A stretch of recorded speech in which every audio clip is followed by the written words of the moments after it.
Asante Phils na habari msikilizaji. Bunge la Senate la Marekani limepiga kura juu ya makubaliano ambayo yanaweza kusababisha kumalizika kufungwa kwa muda mrefu kwa shughuli za serikali. Wabunge 8 wa Senate kutoka chama cha Democrats wameripotiwa kukubali kuunga mkono hatua muda mfupi ya chama cha Republican ya kuongeza ufadhili wa serikali hadi mwisho mwa Januari, na pia kuunga mkono mpango mkubwa zaidi wa kufadhili mashirika kadhaa muhimu. Hata hivyo, kiongozi wao Jack Schumer akizungumza na waandishi wa habari amesema amepiga kura ya hapana. Mkurugenzi mkuu wa shirika la utangazaji la BBC Tim Davis amejiuzulu sambamba na mkuu wa kitengo cha habari Deborah Turnes. Viongozi hao walikuwa katika shinikizo baada ya kuvuja kwa taarifa inayodai kuwepo kwa upendeleo na kipindi maarufu cha makala ya uchunguzi kinachoonyesha picha za kupotosha za rais wa Marekani Donald Trump wakati wafuasi wake walipovamia jengo la bunge la Marekani mwaka 2021. Kwa upande wake, Deborah amekiri makosa yamefanyika, lakini hata hivyo amesema madai ya upendeleo ndani ya BBC sio ya kweli. Umoja wa madaktari nchini Sudan umelaumu kundi la wapiganaji wa RSF nchini humo kwa kuondoa mamia ya miili ya watu waliokufa kwenye mitaa ya mji mkuu wa jimbo la Darfur Kaskazini, El Fasher, ili kuficha shutuma dhidi yao ya mauaji ya raia. Zaidi na David Nkiam. Mtandao wa madaktari nchini Sudan umesema baadhi ya maiti zimezikwa katika kaburi la pamoja huku nyingine zikichomwa moto. Mtandao huo umelaani na kushutumu mauaji hayo kama mauaji ya halaiki ya kupangwa na kutaka kufanyika kwa uchunguzi huru wa kimataifa. Vita vya wenyewe kwa wenyewe nchini humo ambavyo vilianza mwaka 2023 vimeua makumi kwa maelfu ya watu huku wengine maelfu wakikimbia makazi yao. Jeshi la Sudan na wapiganaji wa RSF wote kwa pamoja wamekuwa wakituhumiwa kufanya uhalifu huo wa kivita. Na wanaharakati nchini Afghanistan wamesema mamlaka za Taliban katika mji wa magharibi wa Herat zimeamuru wanawake kuvaa vazi la kufunika mwili mzima maarufu kama burkas ili kuweza kuruhusiwa kuingia hospitali na katika ofisi za serikali. Wanaharakati hao wamesema walinzi wa Taliban kwa siku kadhaa wamekuwa wakiwakataza wanawake hao kuingia maeneo pamoja na shule iwapo mwili au uso haujafunikwa. Hata hivyo, msemaji wa Taliban amekanusha taarifa za kutolewa kwa agizo hilo juu ya mavazi hayo, na pia amepinga taarifa kuwa wanawake wanazuiwa kuingia katika vituo vya kutolea huduma za afya. Hii ni BBC. Muktasari wa habari umesomwa kwako na Halima Nyanza. Matangazo haya ya Amka na BBC unayapokea kupitia FM na redio wa shirika mbalimbali Afrika Mashariki na Afrika ya Kati, lakini yako vile kwenye tovuti yetu ya bbcswahili.com na mubashara kwenye ukurasa wetu wa Facebook wa BBC Swahili. Karibu, mimi ni Phyllis Mwatei. Kimbunga kikali Fungwong kilichotua Ufilipino siku chache baada ya kimbunga Kalmagay kuwaua zaidi ya watu 200 kinaelekea eneo la bahari ya kusini mwa China. Fungwong inaambatana na upepo mkali na mvua kubwa. Wanasayansi wamekuwa wakionya kuwa vimbunga vinavyotokea kwa sasa vinazidi kuwa na nguvu zaidi kutokana na athari za mabadiliko ya tabia nchi zinazosababishwa na binadamu. Zaidi na Beldin Waliaula. Kimbunga Fungwong kimeipiga mashariki mwa pwani ya Ufilipino na kuwaua watu 2, huku mamilioni ya watu wakiyahama makazi yao wakitafuta maeneo salama. Kimbunga hicho kilipiga wilaya ya Aurora na kisiwa cha Luzon hapo jana. Kimbunga hicho kilikuwa kimeambatana na dhoruba kali. Shirika ya hali ya hewa nchini Ufilipino imeonya ujio wa upepo mkali ambao huenda ukaharibu miundombinu. Kimbunga hiki cha Fungwong kimejiri siku kadhaa baada ya watu 200 kufariki kutokana na kimbunga Kalmagay. Maeneo mashariki mwa Ufilipino tayari yameanza kushuhudia mvua kubwa na upepo mkali kuanzia siku ya Jumamosi. Wakazi wa maeneo ya Catanduanes na maeneo mengine yenye hatari ya kupigwa na kimbunga hicho wametakiwa kuhamia maeneo salama. Shirika la Msalaba Mwekundu la Ufilipino limesema wametoa makazi ya muda kwa baadhi ya watu, huku umeme ukikatika katika maeneo mengi.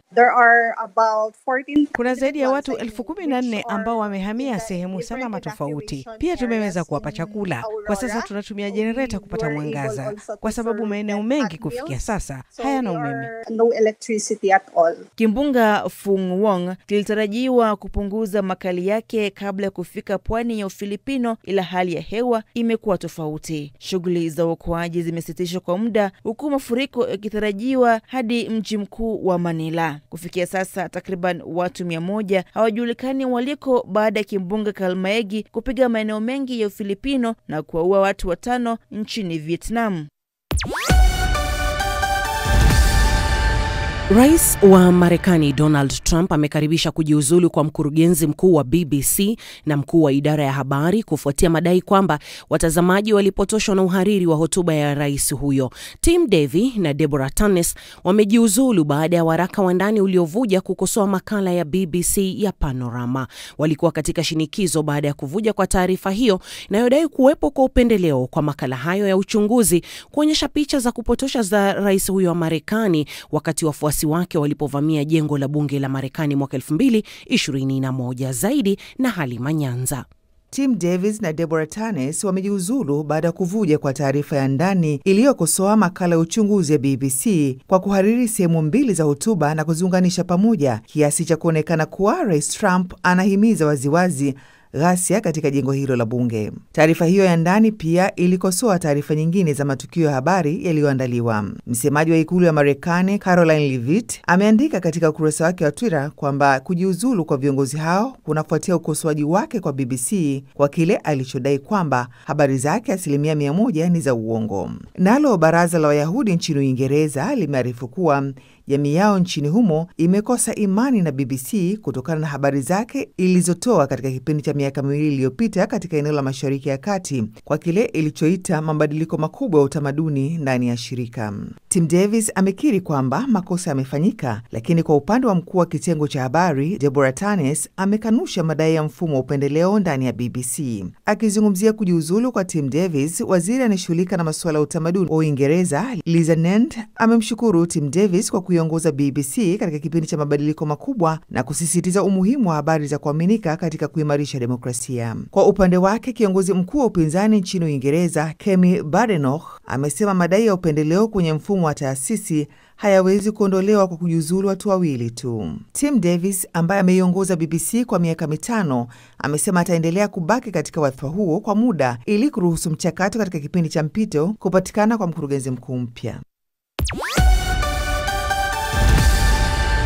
Tukiangazia masuala ya Afrika sasa, jeshi la Jamhuri ya Kidemokrasia ya Kongo FARDC limeongeza kampeni yake ya kuhamasisha kikosi cha FDLR, kikundi cha waasi wa Wahutu kinachotoka huko Rwanda na kufanya kazi nchini DRC, kuweka chini silaha zao na kujisalimisha kwa viongozi wa Kongo au MONUSCO. Kutoka Goma, Chube Ngorombi ametutumia taarifa ifuatayo.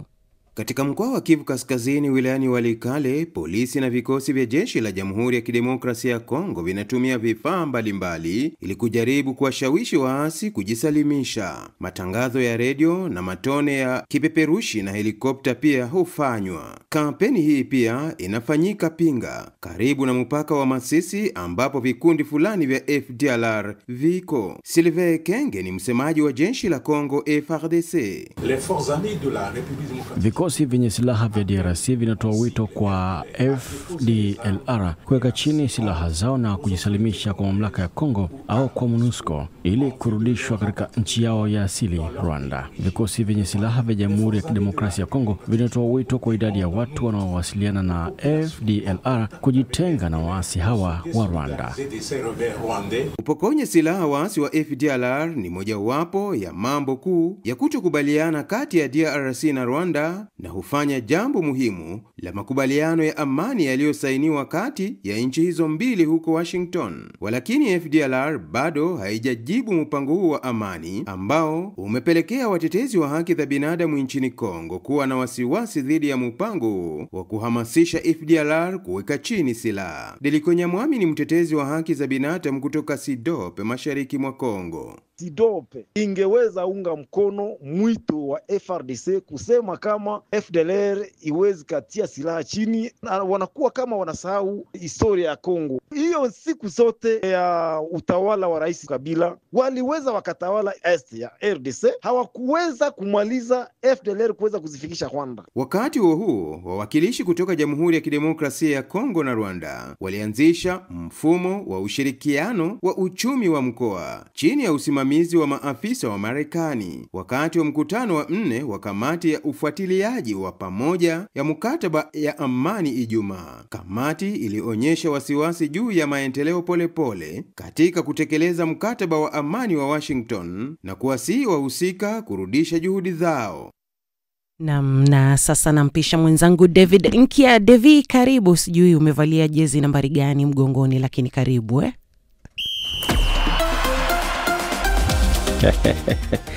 Asante sana Felix Matei, bila shaka hujambo msikilizaji. Ligi kusoka England imeendelea kwa michezo kadhaa. Aston Villa wakaitandika Bournemouth 4-0, Brentford 3, Newcastle 1, Crystal Palace 0 dhidi ya Brighton, Nottingham 3 wakikunguta hawa Leeds 3-1. Man City ukiwa ni mchezo wa mwisho kabisa wakaifundisha double Liverpool majogoo wa jiji kwa kuwatandika 3-0. Pale Hispania mchezo wa mwisho kabisa ulikuwa kati ya Celta Vigo wakiwa katika dimba lao la Estadio de Balaídos walipokubali kichapo cha 4-2 dhidi ya Barcelona mabaka.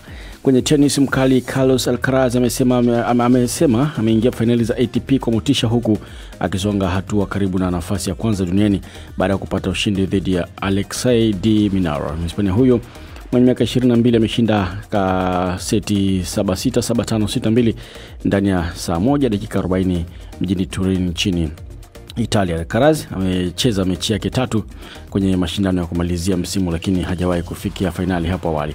Alijiondoa akiwa na majeraha mwaka 2022, akashindwa katika nusu finali mwaka mmoja baadaye, na akashindwa vile vile kufuzu katika kundi hilo hapo mwaka jana. Kwenye mbio za magari, Lando Norris wa McLaren ameongeza matumaini ya kufanya vizuri baada ya kung'ara vilivyo dhidi ya mchezaji mwenzake na mpinzani wake Oscar Piastri kwa kupata alama 24 kwa ushindi mkubwa katika mbio za Sao Paulo Grand Prix huko nchini Brazil. Licha kwamba alitoka nje ya barabara na kuingia kwenye shimo, lakini alifanikiwa na anasonga mbele kwa ushindi mkubwa, licha kwamba vile vile yupo nyuma ya Nori kwa alama 49. Kwenye tetesi za soka, Phillies ni Tottenham Hotspur wamemfanya winga wa Everton Iliman Ndiaye mwenye miaka 25 kuwa mchezaji anilengwa zaidi, lakini Newcastle United, Juventus, AC Milan na Atletico de Madrid pia wanamfuatilia mchezaji huyo. Chelsea nao pamoja na Spurs wanafikiria uhamisho wa Januari kwa mshambuliaji wa Juventus na Canada Jonathan David mwenye miaka 25. Everton inaweza kuhamia kwa mshambuliaji wa Midtjylland huyo ni Frank Loan June mwenye miaka 21 mwezi Januari, lakini inakabiliwa na ushindani kutoka kwa Bologna kwa mchezaji huyo wa kimataifa wa Guinea Bissau. Kwa upande wa Liverpool wapo tayari kutoa euro milioni 100 kumsajili mchezaji wa kimataifa wa Italia Alessandro Bastoni mwenye miaka 26 kutoka Internazionale Milan ya pale Italia. Phyllis, mimi namaliza michezo namna hiyo, lakini huyu anaambiwa kwamba umeambiwa good morning my love ama umeachiliwa tu kama ng'ombe za kwenye mnada. Jamani, na wewe umeambiwa hivyo au? Asisemi kitu.